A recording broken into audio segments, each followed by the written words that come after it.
Hello বাচ্চো, welcome to Biohack NEET প্রস্তুতির জন্য বাংলা ইউটিউব চ্যানেল। সুপ্রিম কোর্টে তোমরা জানো নিট স্ক্যাম মামলার হিয়ারিং ছিল। যদিও লাঞ্চের আগে সুপ্রিম কোর্টে কি হয়েছে তার জন্য আমি আগে ভিডিওটা করে দিয়েছিলাম। লাঞ্চের পরে এই নিট স্ক্যাম যে মামলা সেটা দীর্ঘক্ষণ প্রায় 2.5 ঘন্টা হিয়ারিং হয়েছে এবং এই 2.5 ঘন্টা আমি নিজে A to Z শুনেছি। সেই ব্যাপারে তোমাদের একদম ডিটেলস অ্যানালাইসিস করছি এবং রিনিট হওয়ার সম্ভাবনা কতটা রয়েছে তোমরা কিন্তু এই অ্যানালাইসিস থেকে বুঝতে পারবে। তো ভিডিওটা পুরোটা দেখো। আমি আমার প্রথম দিকের যে ভিডিওগুলো সেখানে কিন্তু বলেছিলাম যে নিটের পেপার লিকের যে কেসটা এইটাই একমাত্র কিন্তু রিনিট করাতে পারে। তো আজকে সুপ্রিম কোর্টের যে হিয়ারিং হয়েছে তাতে 80 থেকে 90% যে কথাটা ছিল, যে কথাটা নিয়ে হয়েছে সেটা হচ্ছে পেপার লিক নিয়ে। এবার আমি তোমাদের প্রথম থেকে বলি। তো প্রথমেই যখন হিয়ারিং শুরু হলো, আমাদের পিটিশনার পক্ষের যিনি আইনজীবী ছিলেন তিনি কিন্তু ডিটেলস সুপ্রিম কোর্টে একদম কবে থেকে রেজিস্ট্রেশন উইন্ডো ওপেন হয়েছে থেকে শুরু করে ডিটেলস তিনি কিন্তু সুন্দরভাবে পুরো ঘটনাটা সুপ্রিম কোর্টের সামনে রাখলেন। সুপ্রিম কোর্টের সামনে রাখার পর প্রধান বিচারপতি মেন ফোকাস করলো কিন্তু পাটনা পেপার লিক ইস্যুটা। পাটনা পেপার লিকে যে 13 জন অ্যারেস্ট হয়েছিল, যে সেখানে যে এক্সামিনেশনের যে টোটাল যে সিস্টেমিক ফেলিওর হয়েছিল, সেই ব্যাপারে কিন্তু আমাদের যে প্রধান বিচারপতি তিনি এনটিএ এবং সেন্ট্রাল গভর্নমেন্টের যে আইনজীবী ছিলেন তাদেরকে অনেক ক্রস কোশ্চেন করেছেন। অবশেষে কিন্তু সুপ্রিম কোর্ট মানতে বাধ্য হয়েছে যে নিটের পেপার লিক হয়েছে। এটা আমাদের ক্ষেত্রে একটা পজিটিভ। এইবার সুপ্রিম কোর্ট যেহেতু এটা একটা বড় ডিসিশন, সেটা তো একটা হিয়ারিংয়ে হবে না।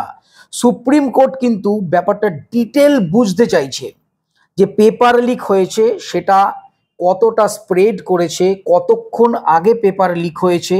তো এইসব ব্যাপারে সুপ্রিম কোর্ট কিন্তু বোঝার চেষ্টা করছেন এবং বোঝার চেষ্টা করবার জন্য এনটিএর যে আইনজীবী তাকে কিন্তু আমাদের চিফ জাস্টিস তিনি কিন্তু বিভিন্ন কোশ্চেন করেছেন, যেমন পেপার কিভাবে সেট করা হয়, কতগুলো সেটে পেপার তৈরি করা হয়, পেপার সেট করার পর সেটা প্রিন্টিং প্রেসে যায়, কিভাবে যায়, কি মোডে যায়, প্রিন্টিং প্রেস থেকে পেপারগুলো প্রিন্ট হওয়ার পর সেটা কি আবার হেড অফিসে ফিরে আসে নাকি এক্সামিনেশন সেন্টারে যায়, অথবা প্রিন্টিং যে অফিস সেখান থেকে ব্যাংকে যায়।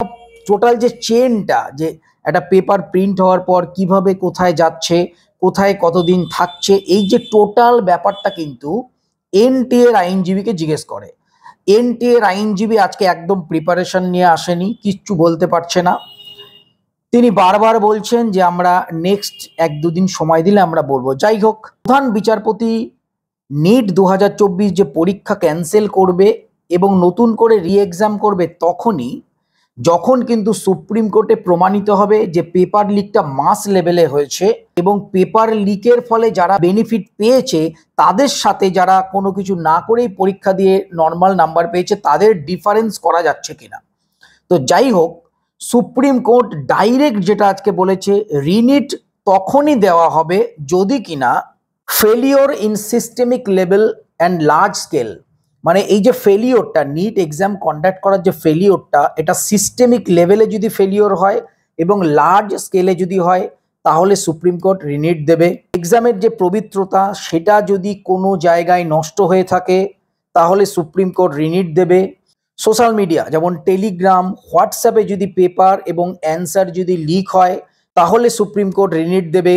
যদি কারা কারা বেনিফিশিয়ারি তাদের সঙ্গে কারা কারা নর্মাল পরীক্ষা দিয়ে ভালো নম্বর পাচ্ছে তাদের যদি ডিফারেন্স করা না যায়, তো এই 4 থেকে 5খানা পয়েন্ট কিন্তু সুপ্রিম কোর্ট আজকে বলেছে যে রিনিট তখনই হবে এইগুলো যদি ফুলফিল হয়। আমরা প্রত্যেকেই জানি যে পেপার লিক কিন্তু যেদিন এক্সাম সেদিন সকালে হয়নি। যদিও সুপ্রিম কোর্টে আজকে শুনেছি যে এই ইস্যুটা উঠেছিল যে পেপার লিক সেদিন সকালে, মানে 5 তারিখ সকালে হয়েছে, কিন্তু নয়। পেপার লিক হয়েছে কিন্তু পরীক্ষার আগের দিন 4 তারিখে। তোমরা জানো পাটনা পুলিশের যে এফআইআর, আগের দিন রাত্রেবেলা কিন্তু পেপার এবং অ্যান্সার স্টুডেন্টদেরকে মুখস্থ করানো হয়েছিল। এছাড়াও হাজারিবাগের যে ওএসি স্কুল, সেই ওএসি স্কুল থেকে কিন্তু পেপার তারও আগের দিন মানে 3 তারিখেই লিক হয়ে গেছিল। এবং ওয়েসিস যে স্কুল যেখান থেকে পেপার লিক হয়েছে সেই স্কুলের প্রিন্সিপাল ভাইস প্রিন্সিপাল এখনো সিবিআই হেফাজতে। তো সুপ্রিম কোর্ট কিন্তু নেক্সট যে হিয়ারিং 11 তারিখ সেখানে কিন্তু সিবিআই যে যতদূর আজ পর্যন্ত ইনভেস্টিগেশন হয়েছে সেইটা সুপ্রিম কোর্টের কাছে রাখতে বলেছে। যদিও বা এনটিএ এবং সেন্ট্রাল গভর্নমেন্টের আইনজীবী সবসময় এটা বলার চেষ্টা করে যাচ্ছে প্রথম থেকে যে পেপার লিক শুধুমাত্র পাটনায় হয়েছে।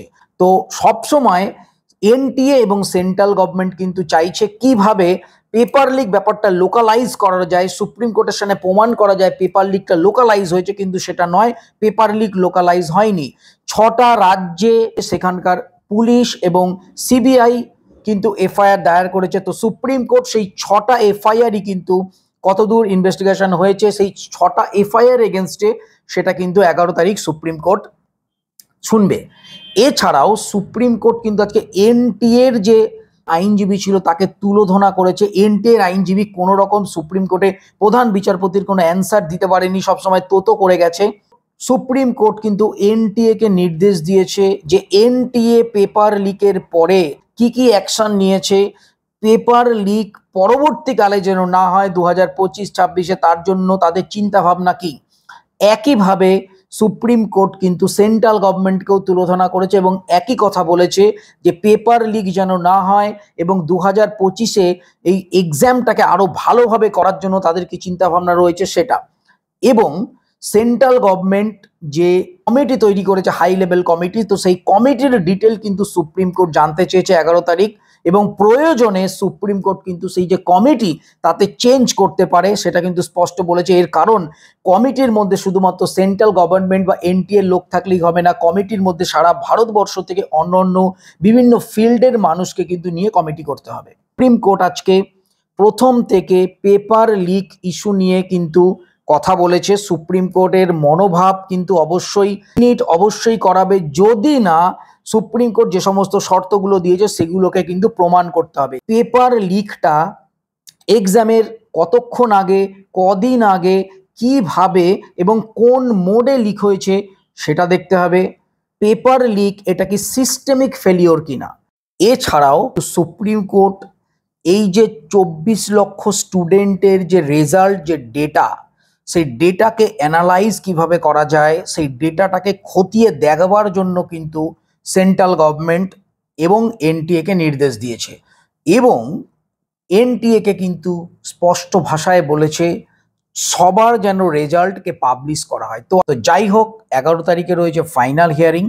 সব পক্ষের সব ধরনের এভিডেন্স 11 তারিখে সুপ্রিম কোর্টে জমা পড়বে এবং আমি শিওর সুপ্রিম কোর্টে 11 তারিখে কিন্তু প্রমাণ হয়ে যাবে পেপার লিক হয়েছে গোটা ভারতবর্ষের বিভিন্ন জায়গায়, পেপার লিক হয়েছে টেলিগ্রাম এবং হোয়াটসঅ্যাপে।